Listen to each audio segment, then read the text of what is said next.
చాలా మంది తల్లిదండ్రులు నన్ను అడిగిన క్వశ్చన్ ఏంటో తెలుసా? ఇంకేమై ఉంటుందండి అనుకుంటున్నారు? అదేనండి, మా పిల్లలు చదవట్లేదండి, ఏం చెయ్యాలి అని. మరి మీ పిల్లలు కూడా చదవట్లేదా? ఈ రోజు మనం ఈ సమస్యకు గల కారణాలు, వాటిని ఎలా అధిగమించాలో వివరంగా తెలుసుకుందాం. Hi, I'm Rajani Devi, a passionate career counsellor. మీ పిల్లలకు పోవటానికి కారణాలు చాలా ఉండొచ్చు. వాటిని అర్థం చేసుకుంటే పరిష్కారం అనేది మనం ఈజీగా ఫైండ్ అవుట్ చేయొచ్చు. సో నెంబర్ 1 ప్రాబ్లం ఇంట్రెస్ట్ లేకపోవటం. కొన్నిసార్లు పిల్లలకి అసలు చదువు మీద ఆసక్తే ఉండదు. లెసన్స్ బోరింగ్ గా అనిపిస్తా ఉంటాయి. ఏ విషయం మీద ఇంట్రెస్ట్ ఉండదు. దానికి ఏం చేయాలి అంటే మనం వాళ్ళకి ఆసక్తి కలిగించేటట్లు చేయాలి. సో పిల్లలకి ఇష్టమైన విషయాలు ఏంటి అని తెలుసుకోవాలి. సో వాటితో ఫస్ట్ చదివించడం ప్రారంభం చేయండి. చిన్న చిన్న కథలు, పుస్తకాలు చదవటం, ప్రాజెక్టుల వర్క్ చేయటం, టీవీలో వాటి గురించిన వీడియోస్ చూపించడం, అలాంటివి చేస్తా ఉంటే వాళ్ళకి ఆ కాన్సెప్ట్ మీద ఇంట్రెస్ట్. నెంబర్ 2 డిస్ట్రాక్షన్ అన్నమాట.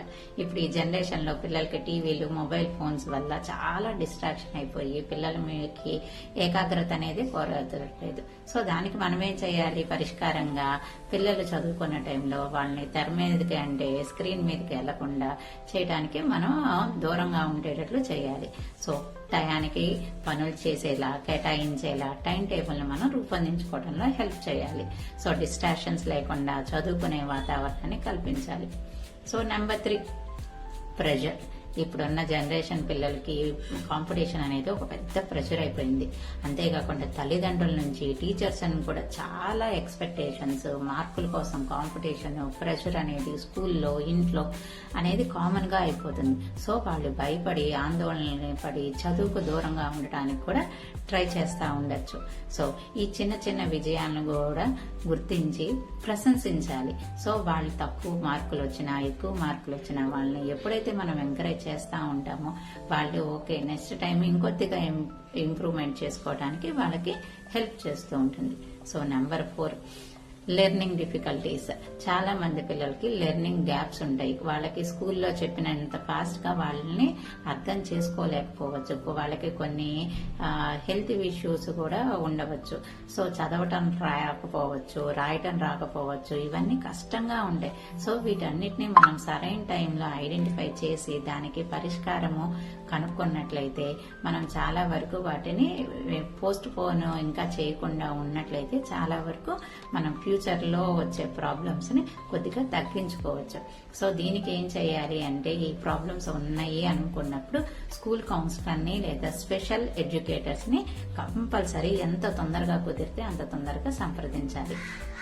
ఏ సబ్జెక్ట్ లో పిల్లలు వెనకబడి ఉంటున్నారు, వాళ్ళకి ట్యూటర్ అవసరం ఉందా, ఏదన్నా స్పెషల్ క్లాసులు ఏర్పాటు చేయాలా అనేది పీటీఎంస్ లో స్కూల్ టీచర్స్ తో, సబ్జెక్ట్ టీచర్స్ తో మనము నిర్మోహమాటంగా మాట్లాడాలి. Number 5 emotional issues. ఇంటి వాతావరణంలో సమస్యలు, స్నేహితులతో సమస్యలు, స్కూల్లో పిల్లలతో ఏమన్నా ప్రాబ్లమ్స్ ఉంటే వాళ్ళు కాన్ఫిడెన్స్ లేకపోవడం, ఇలాంటివన్నీ వాళ్ళ ఎడ్యుకేషన్ మీద ఎఫెక్ట్ చూపిస్తాయి. సో మనం ఏం చేయాలి? దానికి ఒక మంచి హెల్దీ పాజిటివ్ ఎన్వైరన్మెంట్ ని ప్రొవైడ్ చేయాలి. వాళ్ళకి ఏమైనా ప్రాబ్లమ్స్ ఉంటే మనతో డిస్కస్ చేసేందుకు ఓపెన్ గా ఉండేటట్టు వాళ్ళని ఎంకరేజ్ చేయాలి. మనం ఇంట్లో కూడా కుదిరినంత ప్రశాంతమైన పాజిటివ్ ఎన్వైరన్మెంట్, వాళ్ళతో ఫ్రెండ్లీగా ఉండటం, మాట్లాడటం, వాళ్ళ సమస్యలను వినటం, వాళ్ళ కాన్ఫిడెన్స్ ని పెంపొందించడానికి ప్రయత్నం ఎప్పుడు చేస్తూనే ఉండాలి.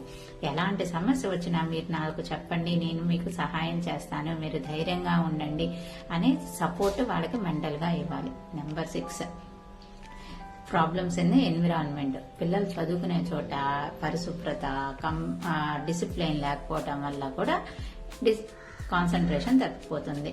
సో ఇవన్నీ మన చుట్టుపక్కల ఉండే వాతావరణం గందరగోళంగా ఉంటే వాళ్ళ మైండ్ కూడా కామ్ గా ఉండక గందరగోళంగా అంత ఈజీగా ఉండదన్నమాట. సో చదువుకునేటప్పుడు పిల్లలు వాళ్ళు కూర్చున్న ప్లేస్ పరిశుభ్రంగా, డిసిప్లైన్ గా, అరేంజ్మెంట్ ఉండి ఆహ్లాదకరంగా ఉండేటట్లు చేస్తే వాళ్ళకి ఏకాగ్రత పొందటానికి కూడా ఇది సహాయపడుతుంది. ఇంకోటి ఏంటంటే 7th తగినంత నిద్ర లేకపోవటం అన్నమాట. Health issues. పిల్లలకి తగినంత నిద్ర లేకపోయినప్పుడు కూడా వాళ్ళ మైండ్ అనేది యాక్టివ్గా ఉండదు.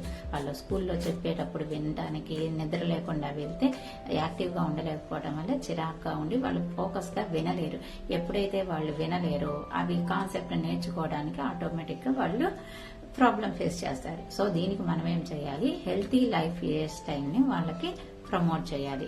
టయానికి నిద్రపోవటం, టయానికి లేవటం, ఆరోగ్యమైన ఆహారం తినటం, మంచి అలవాట్లు తినటం, జంక్ ఫుడ్ని అవాయిడ్ చేయటం, కొద్ది సమయం ఫిజికల్ యాక్టివిటీస్ కోసం ఎంకరేజ్ చేయటం, మంచి చదువుకి మంచి ఆరోగ్యం అనేది మంచి పునాది అన్నమాట.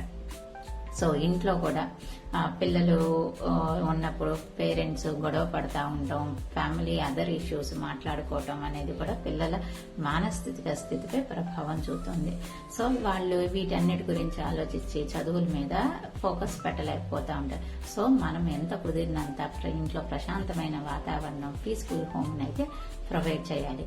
కుటుంబంలో ప్రశాంతమైన వాతావరణం ఎప్పుడైతే ఉంటుందో వాళ్ళు మానసికంగా ధైర్యంగా ప్రశాంతంగా ఉండి ఎక్కువ ఫోకస్తో చేయాలి. సో వాళ్ళ ముందు మనం పోట్లాడుకోవటం తగ్గించుకోవాలి.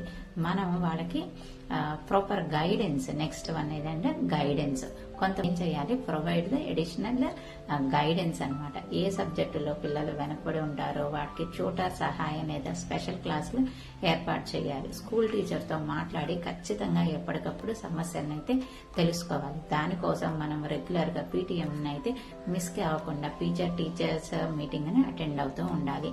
సో ఇంకొకటి ఏంటంటే ఫియర్ ఆఫ్ ఫెయిల్యూర్ అన్నమాట. పిల్లలు ముందుగానే అమ్మో నాకు ఈ ఎగ్జామ్లో తక్కువ మార్కులు వస్తే పేరెంట్స్ ఏమంటారు, టీచర్స్ ఏమంటారు, ఇది చేస్తే నేను చేయలేకపోతే ఏమవుతుందని ముందుగానే నెగిటివ్ ఆలోచించి అసలు ప్రయత్నమే చేయకుండా ఉంటారు. సో ఇది ఎప్పుడైతే మనం గమనిస్తామో వాళ్ళకి నేర్పించాలి. యాక్సెప్టెన్స్, ఫెయిల్యూర్ కూడా యాక్సెప్ట్ చేయడం అనేది నేర్పించాలి. వైఫల్యాలు విజయానికి ఒక తొలిమెట్లు అని చెప్పి వాళ్ళకి అర్థమయ్యేలా చేయాలి. తప్పుల నుండే మనం నేర్చుకుంటామని వాళ్ళని ఎంకరేజ్ చేయాలి. మార్కులు రాకపోయినా ప్రయత్నాన్ని వాళ్ళని ప్రోత్సహించాలి. సో ఎప్పుడైతే మనం వాళ్ళని ఎంకరేజ్ చేస్తామో ఉంటామో వాళ్ళు కొత్త వాటిని ఫేస్ చేయడానికి రెడీగా ఉంటారు. ఇంకొకటి ఏంటంటే అసలు భవిష్యత్తులో ఎలా ఉంటుందో ఏంటి అనేది గైడెన్స్ అనేది సరిగ్గా లేకుండా, ఫ్యూచర్ గోల్స్ అనేది లేకపోవటం, అసలు గోల్ అనేది లక్ష్యం అనేది లేనప్పుడు కృషి చేయడానికి అసలు వాళ్ళకి మోటివేషన్ అనేది ఉండదు. సో వాళ్ళకి ఏం చేయాలి, మనము set the goals, first long term goals, తర్వాత షార్ట్ టర్మ్ గోల్స్. ఈ చిన్న వయసు నుండే వాళ్ళకి వాళ్ళ ఇంట్రెస్ట్ ని బట్టి వాళ్ళ ఫ్యూచర్ గోల్స్ ని ఏర్పాటు చేసి వాళ్ళు రీచ్ అయ్యారు అనేది లేదా అనేది తర్వాత పెట్టుకుంటే ముందు అసలు మనకు గోల్ సెట్టింగ్ అనేది ఇంపార్టెంట్. చిన్న చిన్న గోల్స్ అన్ని సాధిస్తూ ఉంటే వాళ్ళు పెద్ద గోల్స్ అని రీచ్ అవడానికి వాళ్ళు ఇన్స్పైర్ అవుతూ ఉంటారు. సో 12th సమస్య ఏంటంటే సామాజిక సమస్యలు.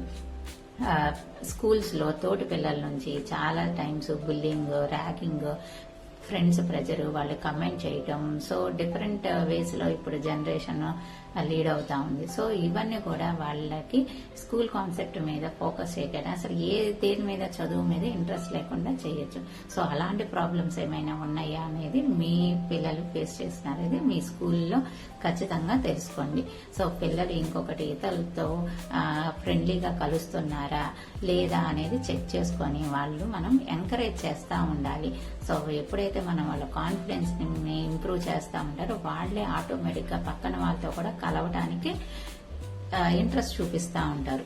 ఇంకొకటి ఏంటంటే 13th నిర్ణయాలు తీసుకోవడానికి వాళ్ళకి అనుభవంగా లేకపోవటం, చదువులో వాళ్ళ నిర్ణయాలను వాళ్ళనే తీసుకునేటట్టు వాళ్ళ మీద మనం ప్రెషర్ తీసుకురాకుండా ఉండి కొద్దిగా ఓపిక చేసుకొని వాళ్ళని ప్రోత్సహిస్తాం. ముందు వాళ్ళ గోల్స్ ఏంటి, అవి కరెక్ట్ గా వెళ్తున్నాయా లేవా అని మనము ముందు విని వాళ్ళని ఎంకరేజ్ చేస్తే బాగుంటుంది. దానికి బదులుగా మన నిర్ణయాలను వాళ్ళ మీద రుద్దుతా ఉంటే వాళ్ళకి ఇంట్రెస్ట్ లేకపోతే వాటిని వాళ్ళు పాటించడానికి చేయడానికి ఇంట్రెస్ట్ ఉండదు. సో వాళ్ళ అభిప్రాయాన్ని గౌరవించండి, వారికి బాధ్యతను పెంచండి, చదువుపై సానుకూల దృక్పథాన్ని కలిగించాలన్నమాట.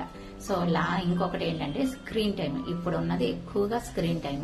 మొబైల్ ఫోన్లు, టాబ్లెట్లు, కంప్యూటర్లు, టీవీ వంటి వాటికి అధిక సమయం కేటాయించడం వల్ల ఐస్ కళ్ళకి బాగా ప్రెషర్ ఎక్కువైపోయి స్లీప్ అనేది తగ్గిపోయి కాన్సన్ట్రేషన్ అనేది లోపిస్తుంది. అది వాళ్ళకి తెలియదు అనమాట. ఈ టీవీ చూడడం వల్ల ఇది జరుగుతుంది అని పేరెంట్స్ గా మనకి తెలిసి జస్ట్ మనం ఏం చేస్తా ఉంటాం, అవాయిడ్ స్క్రీన్ టైం అంటాం. కానీ మనం వాళ్ళని కంట్రోల్ చేయలేకపోతున్నాం. సో వాళ్ళకి స్క్రీన్ టైం కి లిమిట్స్ ఇవ్వాలి. ఫోన్లకు దూరంగా ఉండేలా మనమే చూసుకోవాలి. డిజిటల్ డిటాక్స్ అనే స్క్రీన్ లేకుండా గడిపే సమయాన్ని మనం ఎంకరేజ్ చేయాలి. పుస్తకాలు చదవటం, బయట ఆడుకోవటం అనే ఆల్టర్నేటివ్ వేస్ అనేది వాళ్ళకి చూపించాలి. మనం వాళ్ళతో ఎక్కువసేపు ఎంగేజ్ అవుతా ఉన్నట్లయితే వాళ్ళు టీవీకి దూరంగా ఉంటారు. సో గుర్తుంచుకోండి, ప్రతి పిల్లలు అనేది ప్రతి పిల్లవాడు అనేది ఒక every one is unique. So ఎప్పుడైతే వాళ్ళకి సపరేట్ గా మనం ఫోకస్ గా కరెక్ట్ గైడెన్స్ అయితే ఇవ్వగలుగుతామో వాళ్ళైతే మంచి భవిష్యత్తును ఖచ్చితంగా రూపొందించుకుంటారు. సో ఈ వీడియో అయితే మీకు నచ్చినట్లయితే లైక్ చేయండి, షేర్ చేయండి, సబ్స్క్రైబ్ చేయండి, మీ కమెంట్స్ ని తెలియచేయండి.